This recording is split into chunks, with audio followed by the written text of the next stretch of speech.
আসসালামুআলাইকুম viewers, আমি Md.Raihan Ahmed Suman আবারও চলে আসলাম আপনাদের সাথে ওপির আরো একটি নতুন ভিডিও নিয়ে। আমাদের আজকের টপিকটি হচ্ছে প্যারামিটারাইজ মেথড, অর্থাৎ আমরা আজকে যেটা করব মেথডেরই নতুন আরেকটি টাইপ প্যারামিটারাইজ মেথড সম্পর্কে জানবো।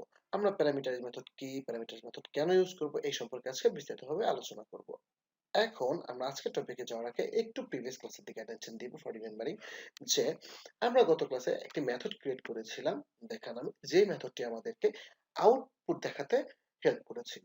আমরা চারটা লাইনকে কমিয়ে ঠিক একটা লাইনে আউটপুট দেখাতে সক্ষম হয়েছিলাম। আজকে আমরা প্যারামিটারাইজ মেথড কেন ইউজ করব ঠিক এই ধরনের একটা মোটিভ জানার জন্য সেই প্রিভিয়াস এক্সাম্পলটার দিকে একটু ফলো করব।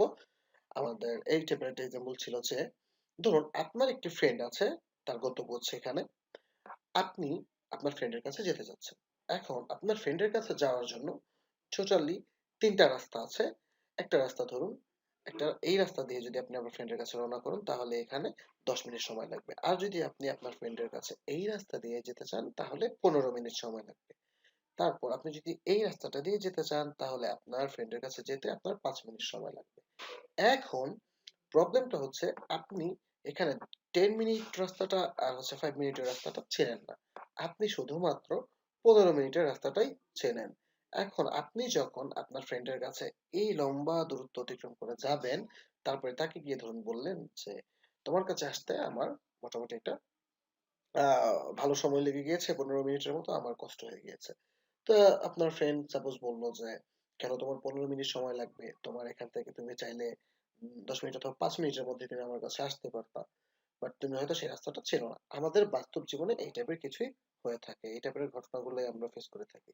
এখন বিষয়টা হচ্ছে যখনই আপনার ফ্রেন্ড এটা বলবে, নিশ্চয়ই সেদিন আপনাকে আপনি বলবেন যে আমি রাস্তা চিনতাম না, তাই হচ্ছে আমার এই তোমার 15 মিনিটের রাস্তা ধরে আসতে হয়েছে। এখন আপনার ফ্রেন্ড নিশ্চয়ই ওদিনের পর আপনাকে এই 5 মিনিটের রাস্তাটা চিনিয়ে দিবে যে হ্যাঁ তুমি এরপর থেকে চাইলে এই রাস্তা দিয়ে আসতে পারো অথবা এখান থেকে আসলেই তোমার সুবিধা হবে। যখন আপনি এই 5 মিনিটের রাস্তাটা চিনে যাবেন তখন তো আপনি নিশ্চয়ই 15 মিনিটের রাস্তা দিয়ে হাঁটবেন না, অথবা আর ওই রাস্তা দিয়ে আপনার ফ্রেন্ডের কাছে যাবেন না, কারণ আপনি শর্টেস্ট ওয়েটা খুঁজে পেয়েছেন। তো এই যে মোটিভটা যে আমরা মানে হচ্ছে শর্টেস্ট ওয়ে খোঁজা, যে কোনো কাজকে কমিয়ে আনা, ছোট করে আনা, এইটাই হচ্ছে আমাদের মেইন মোটিভ মেথড ইউজ করা। আমরা প্রোগ্রামিং এর মধ্যে অর্থাৎ ওপি কনসেপ্টের মধ্যে যখন মেথড ইউজ করি, আমরা মেথডের সাহায্যে এইভাবে একটা কোডকে ছোট করে ফেলতে পারি। যেভাবে আমরা রাস্তা চেনার পর আমরা আমাদের রাস্তাটাকে ছোট করে ফেলতে পারলাম, ঠিক একইভাবে আমরা মেথডের ইউজ সম্পর্কে জানার পর, মেথড চেনার পর, কিভাবে মেথড ইউজ করতে এগুলো জানার পর আমরা প্রোগ্রামিং এর অনেক কনসেপ্টকে ছোট করে আনতে পারবো। লাইক গত ক্লাসে আমরা কিন্তু সেটাই করেছিলাম। 8টা লাইন এখানে দুইটা অবজেক্টের জন্য আউটপুট দেখানোর জন্য ক্রিয়েট করেছিলাম, সেই 8টা লাইনকে কমিয়ে এখন মাত্র এখানে একটা, এখানে একটা, দুইটা লাইন ক্রিয়েট করে 8টা লাইনের কাজ আমরা করে ফেলেছিলাম। সেটা হচ্ছে এই মেথডেরই সাহায্যে। আজকে আমরা যেটা করব, প্যারামিটারাইজ মেথড ইউজ করব। কারণ কি, আচ্ছা আমাদের এখানে একটা কোশ্চেন জাগতেই পারে যে আমরা যেহেতু আউটপুটের যে কাজটা সেটা হচ্ছে আমরা মেথড ক্রিয়েট করে ছোট করে ফেলেছিলাম, আমরা কি এই যে ইনপুটের কাজটা আমরা যেখানে ইনিশিয়াল করলাম অথবা ইনপুট নিলাম, এই চারটার কাজ কি আমরা এইভাবে ছোট করতে পারি না? অবভিয়াসলি পারি। আর এর জন্যই হচ্ছে আমরা ইউজ করব প্যারামিটারাইজ মেথড। কেন প্যারামিটারাইজ মেথড ইউজ করব, কেন নর্মাল মেথড নয়, এই টাইপের মেথড নয়? এটার কারণ হচ্ছে আপনি একটু খেয়াল করে দেখুন, এইখানে আমরা কোনো ধরনের কোনো ভ্যালু রিটার্ন করিনি, কোনো ধরনের কোনো মানে টাইপস অফ ভ্যালু যেটাকে বলে, যে কোনো ধরনের কোনো ভ্যালু রিটার্ন আমরা করছি না, এক কথায় বুঝুন যে এখানে আমরা কোনো ধরনের কোনো ভ্যালু রিটার্ন করছি না। তাই আমরা এখানে প্যারামিটার ইউজ করি। এখানে শুধুমাত্র আমরা কি করেছি, ইনফরমেশন গুলোকে আউটপুটে শো করে দিয়েছি। কিন্তু আপনি যখন হচ্ছে এইগুলাকে, এই যে সিটি, জেন্ডার, এজ, নেম, এগুলাকে ইউজ করতে যাবেন, এগুলাকে আপনি মেথডের সাহায্যে ক্রিয়েট করতে যাবেন, আপনি খেয়াল করে দেখুন এখানে কিন্তু এক একটা ডেটা টাইপ আছে, এক একটা ভ্যালুর টাইপ আছে। যেমন নেম, এখানে যে ভ্যালুটা নিচ্ছে সেটা হচ্ছে স্ট্রিং ডেটা টাইপ। তারপরে হচ্ছে আপনার এজ যে নিচ্ছি, এখানে কিন্তু এজটা হচ্ছে ইন্টিজার ডেটা টাইপ।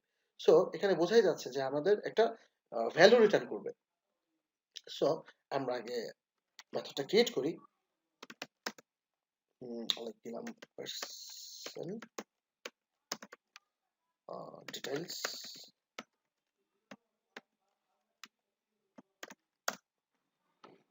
এবার আমরা একটা নরমাল মেথড ক্রিয়েট করলাম।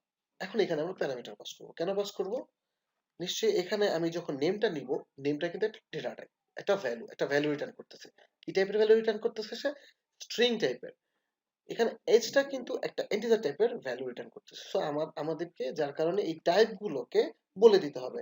স্ট্রিং নেম, আমি এখন একটা ডুপ্লিকেট ইউজ করব নেমের, না সাবনেম ইউজ করব, এন দিলাম আমি, লাইক এরপর হচ্ছে স্ট্রিং সিটির জন্য সি দিলাম, জেন্ডার হচ্ছে স্ট্রিং টাইপ, জেন্ডারের জন্য জি দিলাম, এরপর হচ্ছে এজ, এজটা হচ্ছে ইন্টিজার টাইপের তাই ইন্ট এ দিলাম। আমরা কিন্তু এই মেথড সম্পর্কে অলরেডি আলোচনা করে ফেলেছি ফার্স্ট ক্লাসে। খেয়াল করে দেখুন এখানে আমরা এখন কি করলাম, একটা লাইনের মধ্যে, এই যে একটা লাইনের মধ্যে সবকিছু নিয়ে আসলাম। কিভাবে নিয়ে আসলাম? আমরা একটা ডেটা টাইপ ইউজ করলাম স্ট্রিং, যেখানে হচ্ছে নেম আছে, নেমের জন্য আমরা একটা সাবনেম দিলাম এন, এইখানে সিটির জন্য আমরা একটা সাবনেম দিলাম সি, এইখানে জি এর জন্য আমরা সাবনেম দিলাম, জেন্ডারের জন্য আমরা সাবনেম দিলাম জি, এবং এইজের জন্য আমরা সাবনেম দিলাম এ। এইটা এখন কিভাবে ওয়ার্ক করতেছে সেটা যদি আমি একটু বলি, ধরুন এইখানে আমি নেম ইকুয়াল এন ইউজ করতেছি, এক লাইনের মধ্যে লিখি। তারপর হচ্ছে আপনার ধরুন সিটির জন্য এখানে আমি সি ইউজ করতেছি, এইখানে আমি জেন্ডারের জন্য জি ইউজ করতেছি, এবং এজের জন্য আমি এ ইউজ করতেছি। এই হচ্ছে আমার এখানে ইন্টারনাল প্রসিডিউর, যেটা আসলে এখানে ইন্টারনালি ওয়ার্ক করতেছে। এখন আমরা ওদেরকে তো বুঝিয়ে দিতে হবে যে এইখানে এই যে নেম, এই নেমের সাবনেম হচ্ছে এম, এটা তো আমার বলে দিতে হবে, তাই না? আমি তো এখানে দিলাম আর হয়ে গেল না। আপাতত আমি এখানে কি করলাম, ফার্স্ট ইনিশিয়ালে আমি জাস্ট ডেটা টাইপটাকে ডিক্লেয়ার করলাম যে ঠিক কি টাইপের ডেটা টাইপ আর ভেরিয়েবল আমি নিচ্ছি। এখন আমার ওকে আমি বলে দিচ্ছি যে এখানে নেম ইকুয়াল হচ্ছে এন, নাহলে তো চিনতে পারবে না, তাই না? এখানে আবার বলে দিচ্ছি, সরি, সিটি ইকুয়াল হচ্ছে সি, যেন ওর চিনতে অসুবিধা না হয় যে না এখানে কার সাবনেম কি হিসেবে ইউজ করা হচ্ছে। Gender equal G, age equal A. দেখুন আমি এইমাত্র যেটা বললাম, এদিকে একটু লক্ষ্য করুন, এইভাবে ইউজ করা হচ্ছে, সেটাই আমি কিন্তু এখানে লিখলাম। এখন বিষয়টা হচ্ছে এই কাজটার মাধ্যমে কি হলো, আমি যে এই লাইনটার মধ্যে এই প্যারামিটার পাস করলাম, আর এই প্যারামিটার গুলো আমি কোন মোটিভে কেন ইউজ করলাম, যে আসলে এখানে স্ট্রিং টাইপের ডেটা টাইপ নিলাম, সেখানে একটা ভ্যারিয়েবল ইউজ করলাম এন্ড এই লোকাল ভেরিয়েবলটা আমরা কেন ইউজ করলাম, কোন মোটিভ, আমাদের মোটিভ কি? মোটিভটাই হচ্ছে এটা, যে এখানে নেম ইকুয়াল আমি এন ইউজ করেছি। এই এনটার মানে হচ্ছে এই এন এর ভ্যালু যেটা থাকবে সেটা নেমের মধ্যেই স্টোর হবে। আমরা এন এর সাহায্যে এখন নেমের ভ্যালুটাকে গেট করতে পারবো। তাহলে আমরা এখন চলে যাই দেখি আমাদের এই মেথডটা আসলে কিভাবে কাজ করে। আমরা এই সবগুলো কেটে দিব। আমরা জানি কিভাবে আসলে আমরা একটা ক্লাসের প্রপার্টিকে ইউজ করতে পারি, ডট অপারেটরের সাহায্যে অবজেক্ট নেম লিখে ডট অপারেটর লিখবো।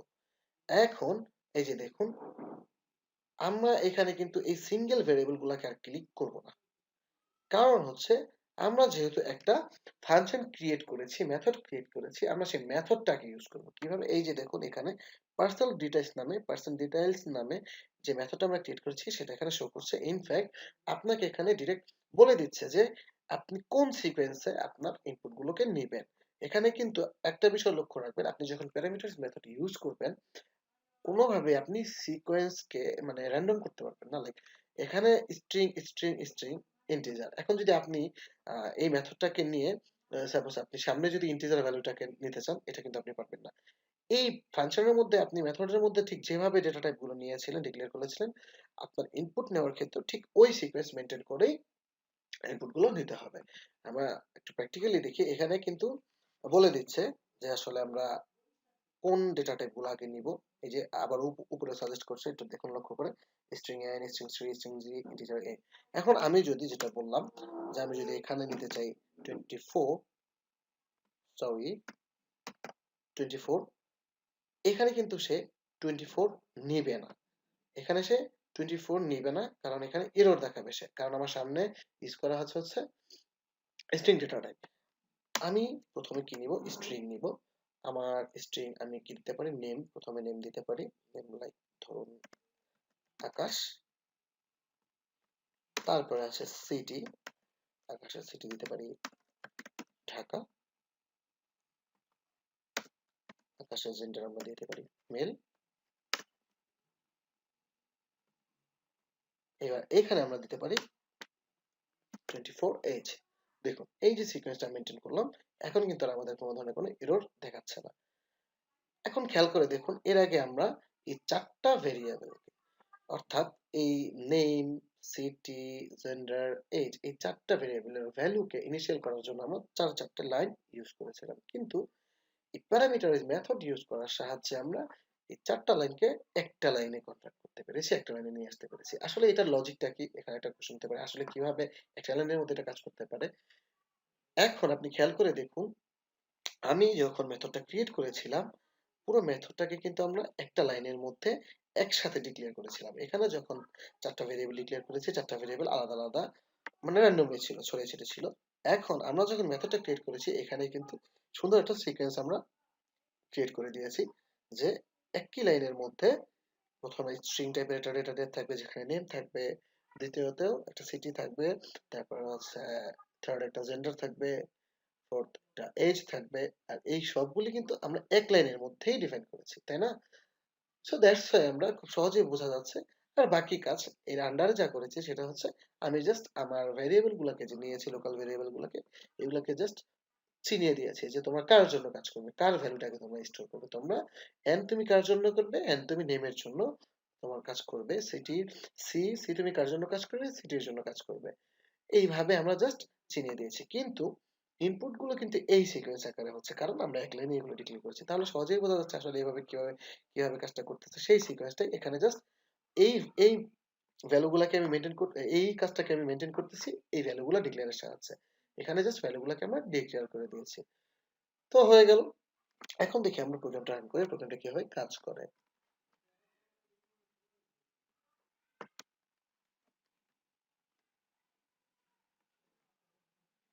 রান হচ্ছে, একটু সময় নিচ্ছে।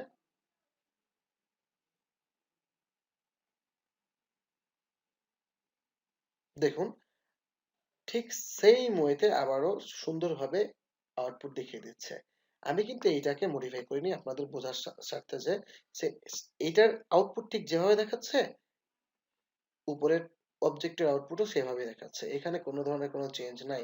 তাহলে এখানে আমার আসলে লাভটা কি হলো? লাভটা হলো এটা, যে দেখুন আমাদের প্রোগ্রামটা কিন্তু আরো এফিশিয়েন্ট হয়ে গেল, আরো সহজ হয়ে গেল, আরো সুন্দর হয়ে গেল, আরো শর্টেস্ট হয়ে গেল।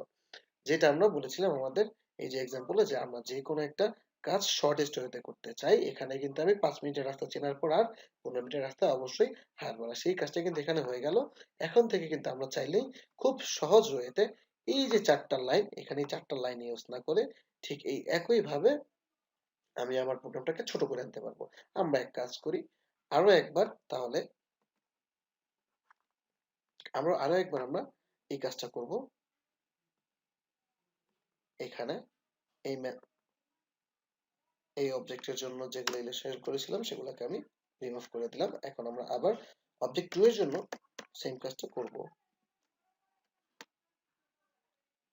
এই যে আমাদের মেথডটা শো হয়ে গিয়েছে, আমরা ইন্টারপ্রেটার ডেটা টাইপ নিব, ফার্স্টে নাম দিব, নাম দিলাম কিন্তু তার হচ্ছে সিটি দেই ঢাকা, জেন্ডার দিয়ে দিচ্ছি মেল, একটা এজ দিয়ে দিচ্ছি 22।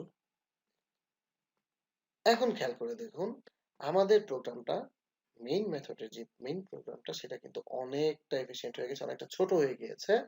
আমরা যদি এখন আবারও প্রোগ্রামটাকে রান করে দেখি, দেখুন একই আউটপুট দেখাচ্ছে।